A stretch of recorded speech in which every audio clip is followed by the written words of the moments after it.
Welcome to Purple Octopus. From House Studios, this is a show for discovering wholeness in a fractured world. I'm John Buck, Decision Maker. I'm Karen Gimnig, Relating. I'm Lauren Golden, Developing Human. And I'm François Knuchel, Paradigm Shifting.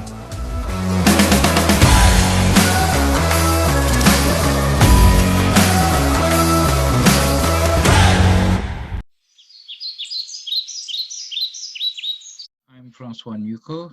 Welcome to our web chat. We're here today to talk about the expense of safety and kick off by a short presentation by Karen Gimnig. And Karen, she's a professional facilitator and works in groups in consensus and sociocracy. She's trained as an Imago relationship, and she's a lead of the Imago relationship worldwide, as well as a communications director of the Co-Housing Association of the US. So I'm going to let Karen introduce the topic herself. So over to you, Karen. All right. Thank you, François. I'm going to just share my screen. I made a few slides. So I want to talk today about safety and how we think about safety, because I think that the way that we think about it makes so much difference in how we experience the world and how we impact the world. And first, I just want to start with looking at how safety shows up, sort of what our culture is around safety. And you see these signs up all over, and they've become pretty pervasive, certainly in workplaces, around schools. There is this message that I think that safety first. And I think that was someone's intentional campaign to tell us that the very first thing is that we must stay safe before we do anything else. And we've adopted that even into our legal structures. I was a kid when we decided that safety was no longer just an individual choice, and that everyone was required by law to wear seatbelts, for example. So we've really adopted, in every way I know of, our culture has really adopted this priority for safety, and this idea that if it's safer, it's better. We have a legal system where protection of self is a reason for doing almost anything. But so if you're protecting yourself, that always puts you within the realm of ethical and acceptable behavior. That's whatever harm may come, if you were doing it to protect yourself, that's okay, is one of the messages that I think is out there. And I think there is a tendency, as we talk about safety, that part of what we're protecting is the status quo, that we're protecting what's been, who we are, the way we do things. That's a lot of the impact of this safety piece. So I just think noticing that priority and that messaging, and that it is drilled into us from childhood. I mean, we are taught this before we even probably have the brain function to be able to question it. It's, the sky is blue and safety first. And it's just known. And my first real recognition that maybe there's something else to this came when I was expecting my first child. And so I was, 8 months pregnant probably. And I did one of the really essential things. You actually have to do this before you're allowed to bring a child home. Speaking of safety, you have to have a car seat. The hospital will not turn you loose with your child unless you have a car seat in which to put them. And so I'm standing in one of these big baby mega stores where there felt like hundreds of car seats, probably dozens was really what was true. And there were fairly basic car seats that were maybe $100, and there were really elaborate car seats that were probably close to $1,000. And it was pretty clear that the basic car seat met the legal standards. It, provided a reasonable level of safety. The government thought it was good enough. And it was pretty clear that hugely more expensive car seat would, in fact, keep a child safer. That in a certain type of accident, in a certain circumstances, in a certain way, that a child in that very expensive car seat would survive, would avoid injury, that they wouldn't in the less expensive car seat. And I found myself in the position of deciding how much safety I was going to purchase for my child. And I was in a position where financially it was possible to buy the really expensive car seat, but painful, right? Like it was within the realm of possibility, and it was a cost I would feel. And so I stood there in this massive warehouse store thinking, everything I've learned is you protect your child.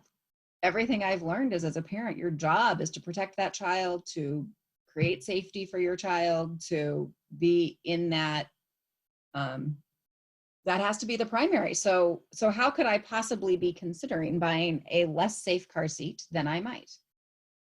And in fact, that's what I did. I bought a less safe car seat than I might, because what I realized in that moment was that I was going to be deciding for at least the next 18 years how much safety to purchase for this little person. And in fact, safety comes at a cost. And in this particular case, it was largely a financial cost. I would argue that the larger car seat also was less convenient, harder to haul around, things like that. But mostly it was a financial decision. But what I really have come to believe is that the financial is often there, but in fact, the costs of safety go far beyond that. Often safety costs us time. Doing it the safer way takes longer than doing it in a way that's less safe. A very simple example of that is driving, right? If you drive the speed limit, that's safer, but takes longer to get there than if you drive significantly faster. Safety can come at the cost of sort of thrills and joy and pleasure in all kinds of ways.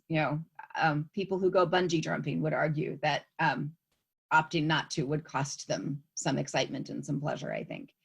And I think there's lots of spaces where we hold ourselves back because we've been taught that safety comes first.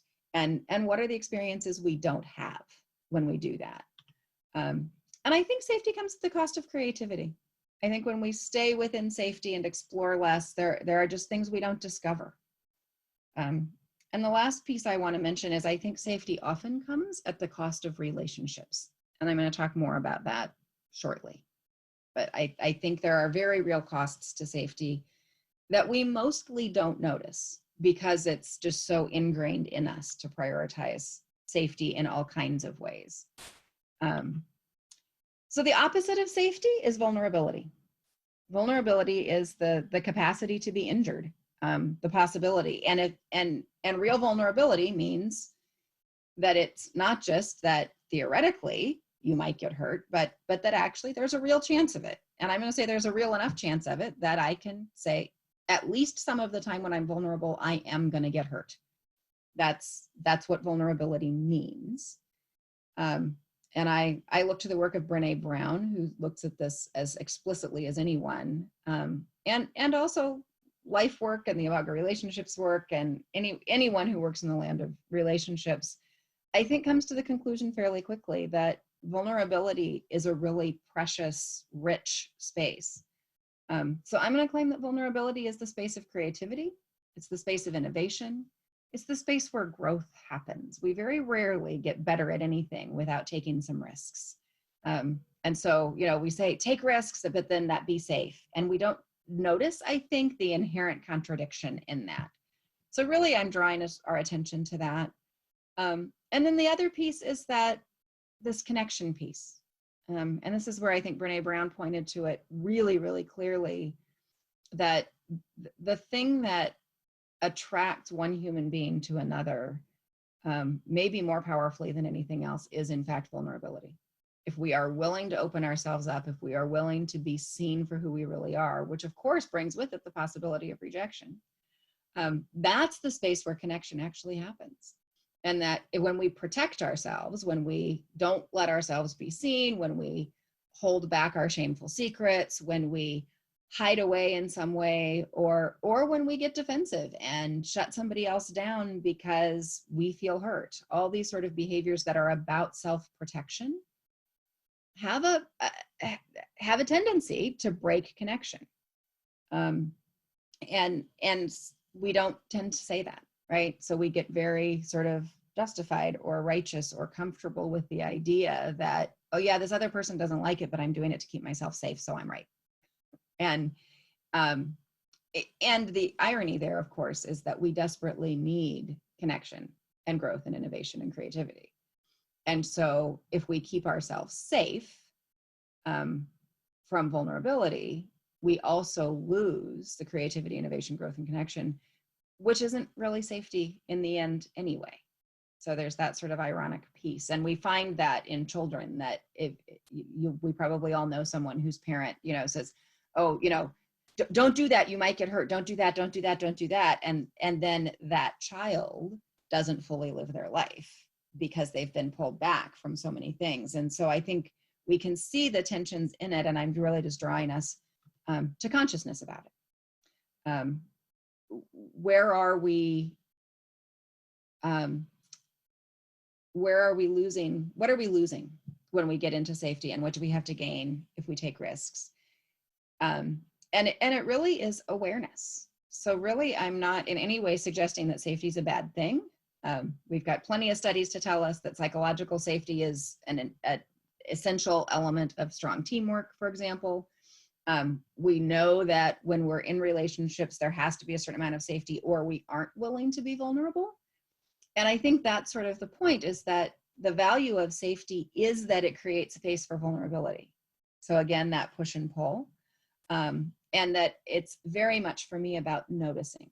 And if we notice what we're gaining, what we're losing, what we're safe, where we're not, and what are the actual costs and expenses, that something's expensive doesn't mean it isn't worthwhile or valuable or worth paying that price for, right? There are times that we will. But ultimately, I think the goal is balance.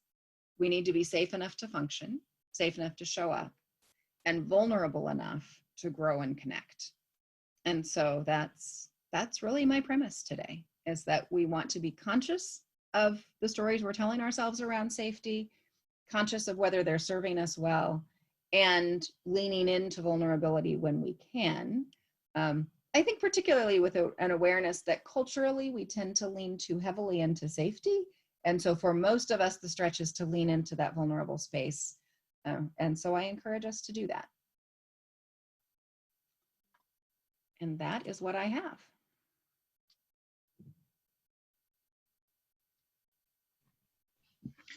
Thank you, Karen. It's very interesting. And I'm going to start a round now. So just what comes up for you from what you heard. I have my own story about safety from a completely different angle that comes largely to the same conclusions. So I'll go last, not to take over the floor accidentally. So I'll ask maybe John first, if you have any, if you'd like to react, or what comes up from you for what you've heard. As Karen was talking, I thought about the phrase I often use to teach people about consent decision making, which is where you're not so much into the reasoning things through, is having your whole body participate in your decisions. And the phrase is, okay, here's what we're proposing to do. Is it good enough for now and safe enough to try? And I was just playing with that phrase. It's a fairly common phrase. Something like, is it bad enough for now and scary enough for fun? Or it just flips the perspective around a little bit, with putting the emphasis on the kind of the out of the box thinking, on what's vulnerable, checking the vulnerability as opposed to the safety when you're making the decision. And so I don't have the right phrase yet, but there's something in it about let's check our vulnerability as opposed to our safety, or maybe both, and not just safety. That's my thought for the moment.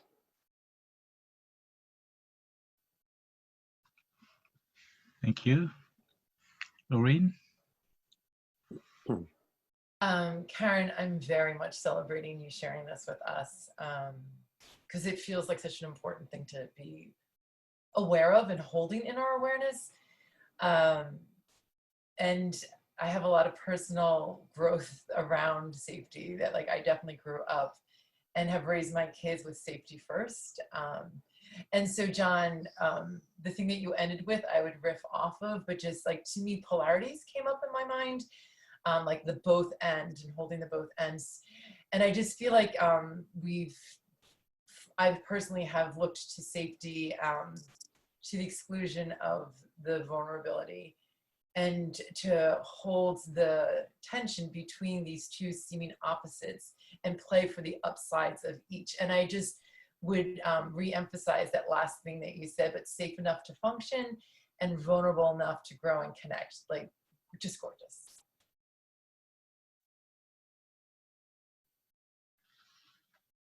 Thank you. So, as I said, I have my own story or perspective on safety, which I try to keep as short as possible. But basically, it's turned my whole view of the world upside down in terms of the safety, but probably more than just safety. And basically, this is an experience I had about 25 years ago or so, when I was working in a Japanese manufacturing plant. And basically the role there was they were building a identical plant in Canada. It was actually a new plant, so it wasn't identical in that sense, but it was identical because they were going to use Japanese management principles and operation principles.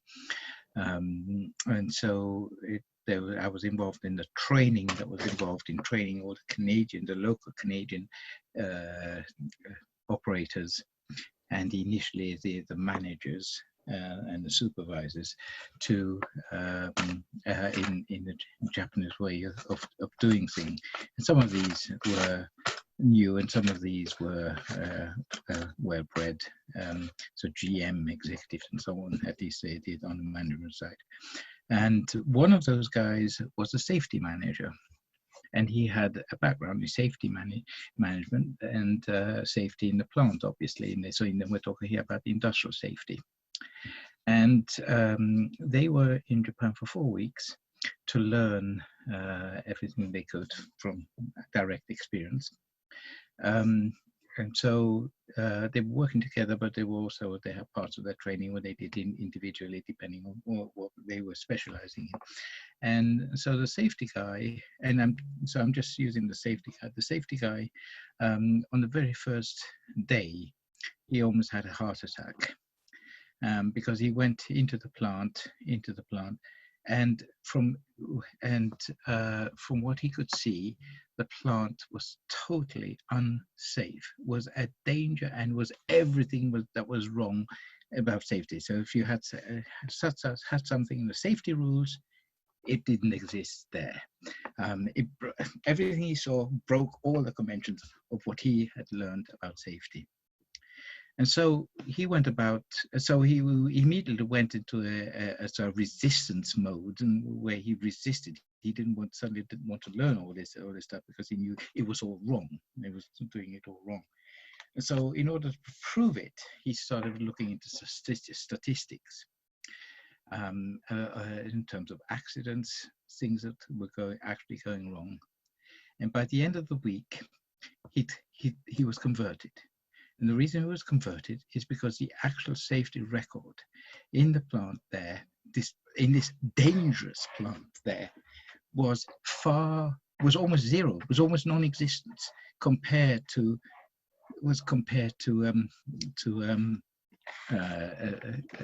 comparable plant in the US or in Canada. And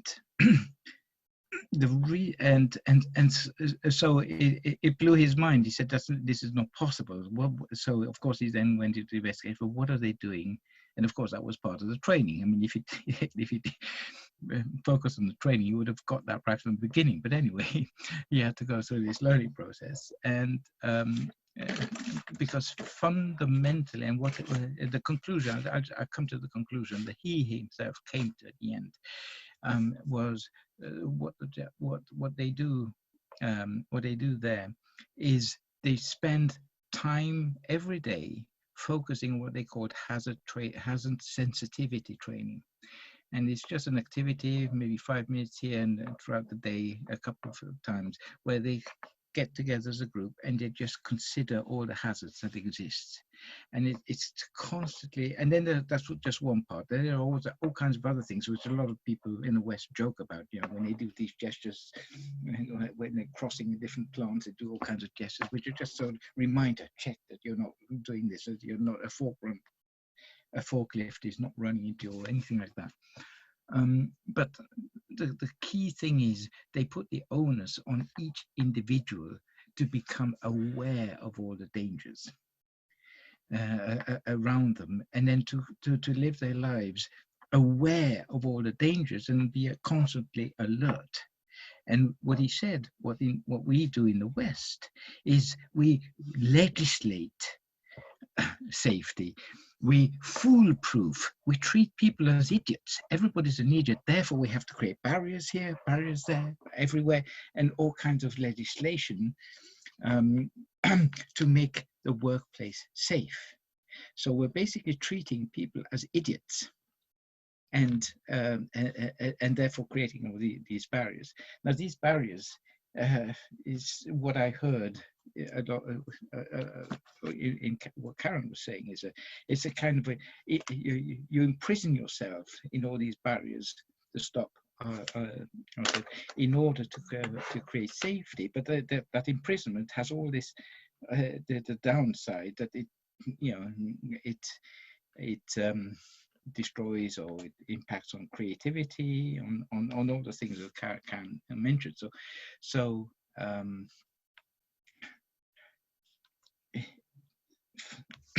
and it's a total refocus on the alertness of every individual, rather than creating all this legislation, all these barriers, and all and everything. Okay, I'll stop there because I've said quite enough. But I think you get the point, and that, I mean, that totally turned me around. And even now, when I think of safety, I mean, I normally get into trouble when I talk about this story, because it's so it's so not appropriate. So I really appreciate what Karen has said, because it's so important in terms of also not just on an industrial level, but in terms of relationships, in terms of creativity, and all of these things. And I'll open up the floor. Oh, well, Karen, now that I give you a chance to actually react and respond. So, Karen. Thank you. Yeah, John, I love your thought of as we have safety checks, to also have vulnerability checks. Are we risky enough? Maybe is a word that fits in some acronym we want to come up with. Are we risking enough? And Francois, I think your example beautifully illustrates how not only does this sort of ultra focus on safety cost us more than we realize, it also doesn't give us the safety that we think it gives us. Right? It's also just not effective. A couple of other examples that I'm told.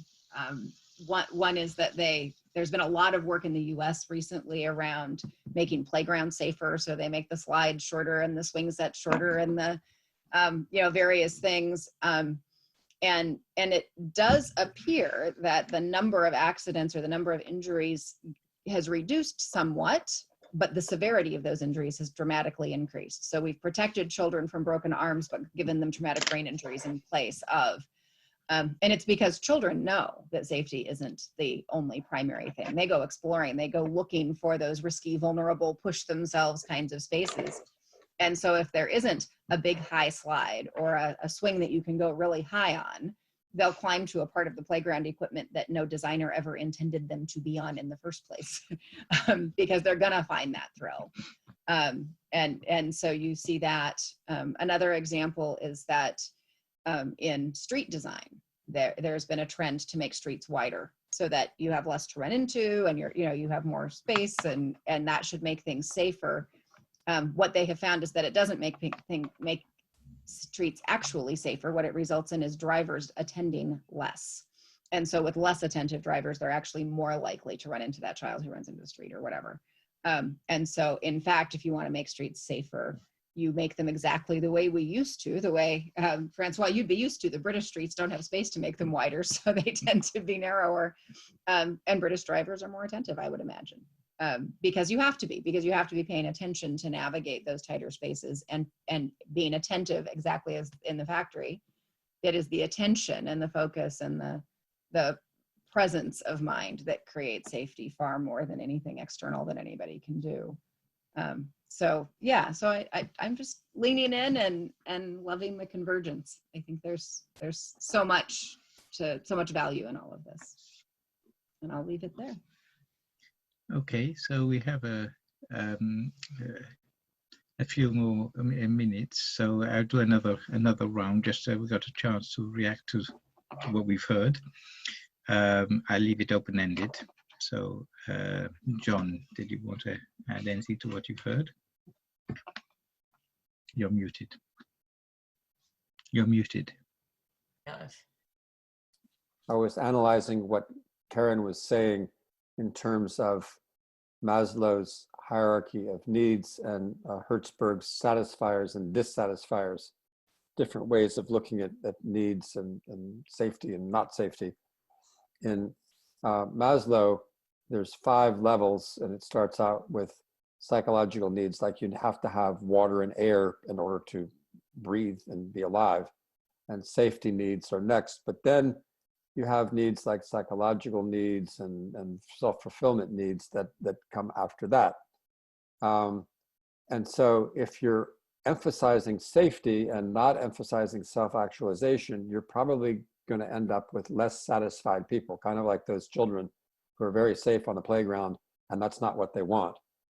With Hertzberg, you can motivate to a certain amount. Like money is sort of like, if you don't have enough money, then you'll be dissatisfied. It's a dissatisfier. So when you have enough money, adding more money in, for some people, maybe that's a motivation, but then it's the self-actualization things that are going to actually motivate you. So if you, as a society, say, well, the way we're going to make everybody happy is to make everybody not dissatisfied, like making sure it's really, really safe, then you're going to have a actually less than satisfied society. So safety, by that, if you emphasize it, may actually lower the quality of life. And we need to find a balance. So that's my mini analysis for the moment. I'm done. Thank you. And Laurie? I'm appreciating this discussion. And for me, I think the term vitality and vibrancy is coming up for me. And loving your story, Francois, it was a nice compliment to what Karen was talking about. There's something around our ability to attend. We make the environment so safe. We stop having to pay attention. And as we stop paying attention, I think that experience of life doesn't feel as rich. And 2 things I see is just, I feel like humans have gone from being very sensitive to subtle things to needing really loud hits. And I'm wondering how safety affects that. The streets are wider, as like there's things are cushioned. Like, where do we experience ourselves? Where's the edges? Like, where to push and probe? Like, what's safe? What's not safe? So it just seems like we might be amping up stuff because we're not getting those softer pushbacks. And just contributing to the safety discussion, I'm thinking of, Montessori is my background, but Montessori promotes using glass with young children, even though from a safety point of view, it could break, they could cut themselves. But when we almost rob people of experiences, of real world experiences, we just stop being as careful, we stop being as attentive. I think we're less awake. And so, yeah, a child, if they're balancing a plastic container and it falls, they learn pretty quickly, it falls, I don't need to be more careful. But if they're carrying a glass pitcher on a tray and it falls and it breaks, the next time they will attend to that with much more care. So that is what comes up for me. And there's a quote that I love, but it's, where would I find enough leather to cover the entire surface of the earth? But with leather soles beneath my feet, it's as if the whole world has been covered. And so I do think, rather than trying to cover the earth and make everything around us safe, like, how do we learn to take care of ourselves? That's what comes up for me.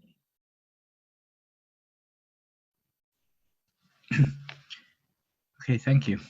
I just add, as I forgot to say, the reason why the plants were kept unsafe, it wasn't an accident. It was on purpose, because they come to the realization that if you put barriers, it actually slowed down workers. If you slow down the workers because they can't get to things easily, they have to go around things, barriers and so on, although it's safe, people will then take shortcuts. They will either take shortcuts, or if something goes wrong, they have to climb over the safety barrier in order to get to a piece of equipment they can't otherwise get to. And that's when things go wrong.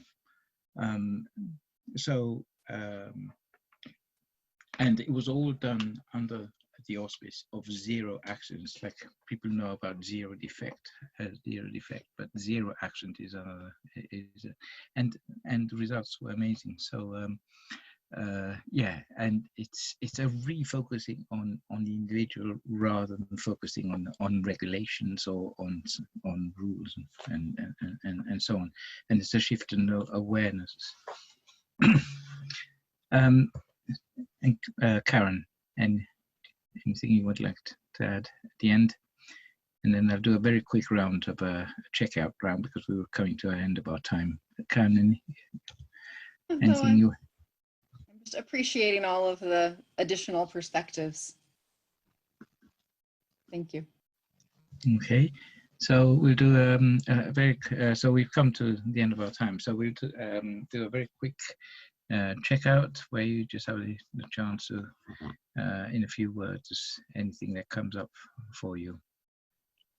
I'm going to say something very quick, although it's several words. There's a book, recent book that just came out by Taylor Clark, called Nerve, Poise Under Pressure, Serenity Under Stress, and Brave New Science of Fear and Cool. The reason I'm mentioning it is that it appears to me, after this conversation, that the price of safety may also be high anxiety. According to this guy, Mr. Clark, Taylor Clark, the United States today is the most anxious nation on the planet. It has more than 18% of adults suffering from full-blown anxiety disorder in any given year, according to the National Institute of Mental Health. In contrast, in Mexico, where you'd think there'd be plenty to be anxious about, only 6.6% of adults meet this criteria of significant anxiety issues. So safety costs in terms of anxiety, I think. That's all I have to say. Lorraine, your checkout. I'm laughing because that makes me think of the book, The Coddling of the American Mind, which says pretty much the same thing, just that the cost of safety is anxiety. And in closing, I would just say thank you. I walk away with a greater awareness, Karen, of the both end of safety and vulnerability, and all the upsides that vulnerability brings us. Thank you. And I'll just say, well, yeah, thank you, Karen, for bringing this this up. I just sort of emphasize that the cost of safety is, ironically, it's unsafety. It's just more unsafety, and all the other drawbacks it has. So yeah, there's a mind shift that's required there, I think. Karen? Yeah, I just am full of appreciation for this group, and how, as we meet together and sort of chew through things, the sense that truth emerges, that we don't find alone, that we find in the collective, in the multi-mind space together, and how much I appreciate this space to do that. Okay, thank you. So I'd like to thank all of you for this brilliant conversation, and I'd like to say thank you to anybody who's listened in, and hopefully see you again. Bye for now.